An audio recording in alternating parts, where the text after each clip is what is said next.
Beberapa waktu kemudian, dalam musim menuai gandum, pergilah Simson mengunjungi istrinya dengan membawa seekor anak kambing, serta berkata, "Aku mau ke kamar mendapatkan istriku." Tetapi ayah perempuan itu tidak membiarkan dia masuk. Kata ayah perempuan itu, "Aku telah menyangka bahwa engkau benci sama sekali kepadanya. Sebab itu aku memberikannya kepada kawanmu. Bukankah adiknya lebih cantik daripadanya? Baiklah kau ambil itu bagimu sebagai gantinya." Lalu kata Simson kepadanya, "Sekali ini aku tidak bersalah terhadap orang Filistin apabila aku mendatangkan celaka kepada mereka."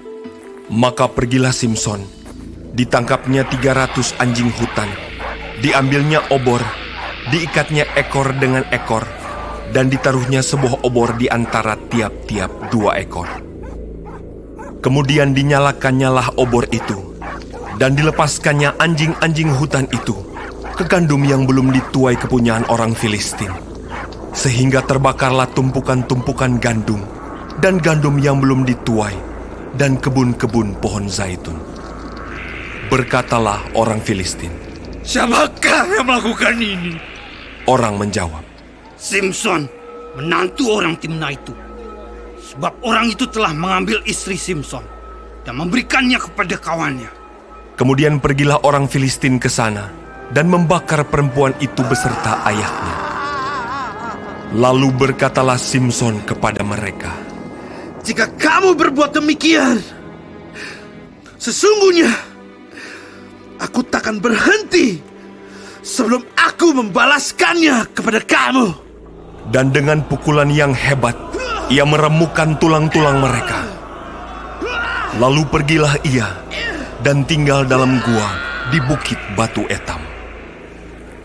Lalu majulah orang Filistin dan berkemah di daerah Yehuda serta memencar ke Lehi. Berkatalah orang-orang Yehuda, "Mengapa kamu maju menyerang kami?" Lalu jawab mereka, "Kami maju untuk mengikat Simson dan memperlakukan dia seperti dia memperlakukan kami." Kemudian turunlah 3.000 orang dari suku Yehuda ke gua di gunung batu etam dan berkata kepada Simson, "Tidakkah kau ketahui bahwa orang Filistin berkuasa atas kita? Apakah juga yang telah kau perbuat terhadap kami?" Tetapi jawabnya kepada mereka, "Seperti mereka memperlakukan aku, demikianlah aku memperlakukan mereka." Kata mereka kepadanya, "Kami datang ke sini untuk mengikat dan menyerahkan engkau ke dalam tangan orang Filistin." Tetapi jawab Simson kepada mereka, "Bersumpahlah kepadaku bahwa kamu sendiri tidak akan menyerang aku." Lalu kata mereka kepadanya, "Tidak, kami hanya mau mengikat engkau dan menyerahkan engkau ke dalam tangan mereka. Tetapi membunuh engkau kami tidak mau." Maka mereka mengikat dia dengan 2 tali baru dan membawa dia dari bukit batu itu. Setelah ia sampai ke Lehi dan orang-orang Filistin mendatangi dia dengan bersorak-sorak, maka berkuasalah roh Tuhan atas dia, dan tali-tali pada tangannya menjadi seperti batang rami yang telah habis dimakan api, dan segala pengikatnya hancur tanggal dari tangannya.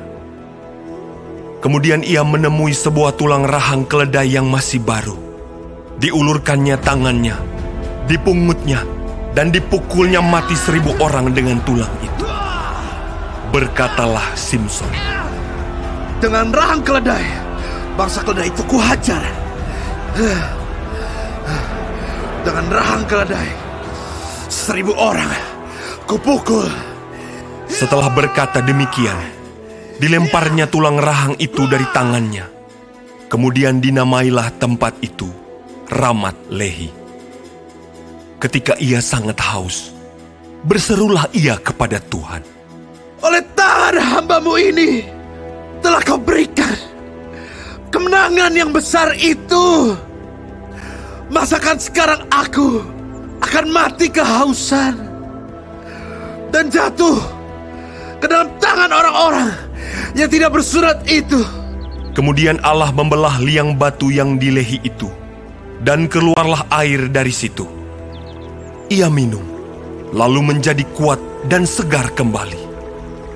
Sebab itu dinamailah mata air itu mata air penyeru, yang sampai sekarang masih ada di Lehi. Ia memerintah sebagai hakim atas orang Israel dalam zaman orang Filistin 20 tahun lamanya.